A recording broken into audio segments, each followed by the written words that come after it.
दोस्तों नमस्कार, मैं अशोक कुमार आपके अपने चहते चैनल सिस्टम का सच के माध्यम से आज सरकार के एक ऐसी योजना का सच दिखाने की कोशिश करूंगा जिसे देखकर आप हैरान हो जाएंगे। जैसा कि आप सबको मालूम है कि वर्तमान में मोदी सरकार की एक बहुत ही महत्वाकांक्षी योजना है अग्निपथ स्कीम। अग्निपथ स्कीम के तहत कोई भी जवान मात्र 4 साल के नौकरी के लिए सेना में जाएगा और 4 साल के बाद रिटायर हो जाएगा। उसमें से मात्र 25% जवान होंगे जिनकी सर्विस को आगे बढ़ाया जाएगा। इस संबंध में देश में तमाम विरोध हुए, प्रदर्शन हुए, धरना हुए। कोई जवान 4 साल में अगर भर्ती होता है तो फौज की डिसिप्लिन इतनी कठिन होती है, उसका अनुशासन इतना कठिन होता है कि जिसको सीखने में एक फौजी को 5 साल का भी समय कम लगता है। लेकिन ये लोग मात्र 4 साल की एक नौकरी देकर अग्निपथ योजना को अच्छा बता रहे हैं। आज देश को उसी अग्निपथ स्कीम का पहला शहीद मिल गया है। पंजाब प्रांत के मानसा जिले का अमृतपाल सिंह अग्निवीर योजना के तहत सेना में भर्ती हुआ और J&K राइफल्स में वो भर्ती हुआ और वो जवान अपनी ड्यूटी के दौरान जम्मू कश्मीर में तैनात था और उस जवान ने अपने आप को किन परिस्थितियों में गोली मार ली ये तो नहीं कहा जा सकता, लेकिन उसकी मृत्यु के बाद उसके शव के साथ सरकार क्या व्यवहार करती है वो आज देखने वाली बात होगी। मानसा जिले में उसके शव को एक प्राइवेट एम्बुलेंस में लाया जाता है। जब उसको गार्ड ऑफ ऑनर देने की बात आती है तो उसको गार्ड ऑफ ऑनर देने से सेना मना कर देती है। वो कहती है कि ऐसे किसी जवान का सेना गार्ड ऑफ ऑनर नहीं देती जो अपने आप सुसाइड करता हो। यह सत्य है, लेकिन सवाल यह उठता है कि उस जवान ने आखिर आत्महत्या क्यों की। जैसा कि हम पहले ही बता चुके हैं कि सेना का अनुशासन सारी नौकरियों से सबसे कठिन अनुशासन है। वहां की बंदिशें किसी अन्य नौकरी के मुकाबले में सबसे ज्यादा कठिन अनुशासन है, लेकिन उस अनुशासन को झेलने के लिए एक सैनिक को सैनिक बनाने के लिए आपको 5 साल कम पड़ जाएंगे। आज एक बार मैं फिर कह रहा हूं, लेकिन उस जवान ने फौज का तनाव नहीं झेला, खुद को गोली मार ली। यह हमारे मीडिया रिपोर्ट के मुताबिक सूचना है।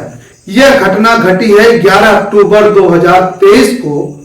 उस दिन वो जवान जम्मू कश्मीर में तैनात था और उसने अपनी ड्यूटी के दौरान, संतरी के दौरान खुद को गोली मारी है। और जब उसके शव को उसके गांव भिजवाया जाता है तो वहां पर सेना का कोई एम्बुलेंस नहीं, सेना की कोई गाड़ी नहीं, सेना का कोई जवान नहीं जो उसको गार्ड ऑफ ऑनर दे।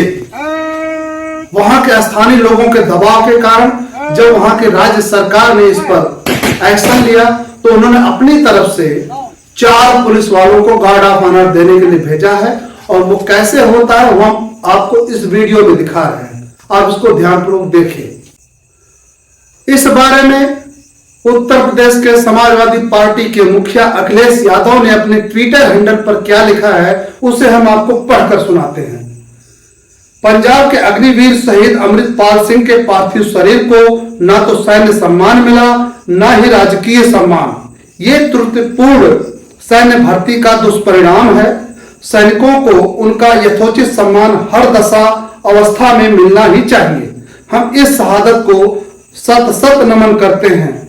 हम अग्निवीर योजना के अपने विरोध को पुनः रेखांकित करते हैं और परंपरागत भर्ती की पुनर्बहाली की मांग उठाते हैं। देश की सुरक्षा व देश के युवा के भविष्य के साथ हमें कोई भी समझौता मंजूर नहीं है।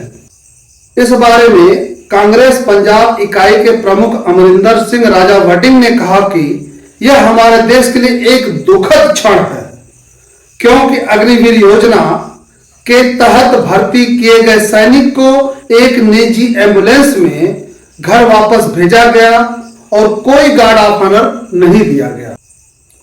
हालांकि सेना ने एक बयान में कहा कि सिंह की मौत खुद की गोली मार लेने के कारण हुई थी, इसलिए मौजूदा नीति के अनुसार उन्हें कोई गार्ड ऑफ ऑनर नहीं दिया गया था। सैन्य अंत्येष्टि नहीं की गई। पंजाब के मुख्यमंत्री भगवंत मान ने भी कहा कि उनकी सरकार इस मामले को लेकर केंद्र के समक्ष कड़ा प्रतिरोध जताएगी। मान ने अपने ट्विटर हैंडल पर पोस्ट कर कहा कि सिंह की शहादत को लेकर सेना की जो भी नीति हो, लेकिन एक शहीद के लिए उनकी सरकार की नीति यही रहेगी। राज्य की नीति के अनुसार सैनिक के परिवार को 1 करोड़ रुपए की राशि प्रदान की जाएगी। उन्होंने कहा कि अमृतपाल सिंह देश के शहीद हैं।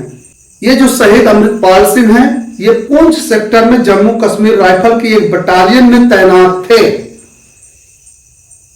शिरोमणि अकाली दल की नेता और पूर्व केंद्रीय मंत्री हरसिमरत कौर बादल ने कहा है कि यह जानकर स्तब्ध है कि सिंह का अंतिम संस्कार सैन्य गार्ड ऑफ ऑनर के बिना किया गया।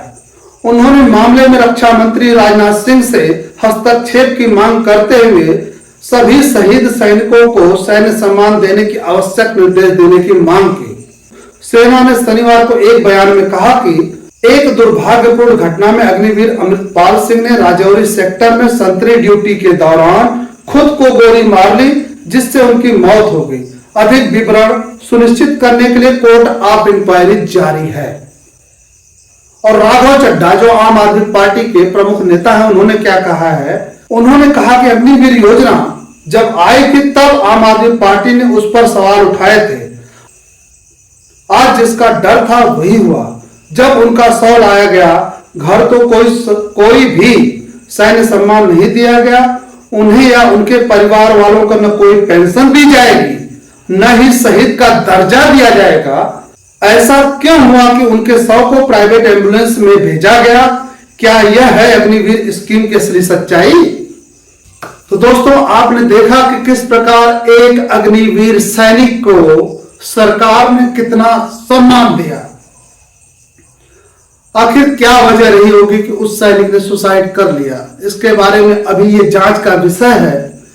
लेकिन चूंकि मैं एक पूर्व सैनिक रह चुका हूं, मैंने सेना को देखा है, सेना के डिसिप्लिन को देखा है, सेना के अनुशासन को देखा है।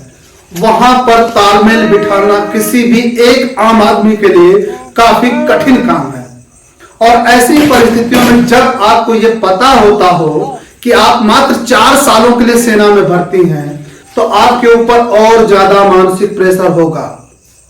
आप अपने भविष्य को लेकर चिंतित होंगे कि 4 सालों बाद मेरा क्या होगा।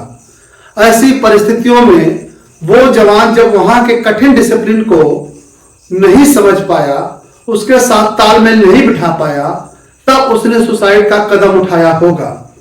लेकिन यह मैं पुष्टि नहीं करता हूं।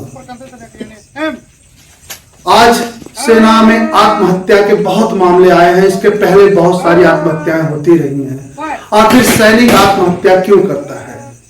एक किसान का बेटा, एक गरीब का बेटा अपने अंदर देश के रक्षा का जज्बा लेकर सेना में भर्ती होता है, लेकिन वहां पे ऐसी क्या परिस्थितियां बनती हैं कि वो सुसाइड करने के लिए मजबूर हो जाता है।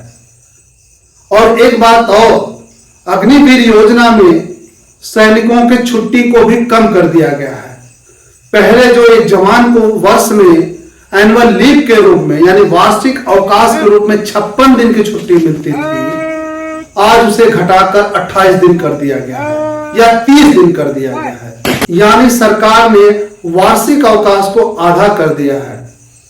दर्शकों, आपसे यह निवेदन है कि आप लोगों को ये वीडियो कैसा लगा, इस वीडियो में अपना कमेंट जरूर करके बताएं।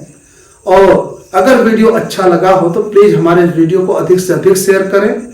और जो लोग हमारे चैनल पर नए हैं, प्लीज हमारे चैनल को सब्सक्राइब करना ना भूलें।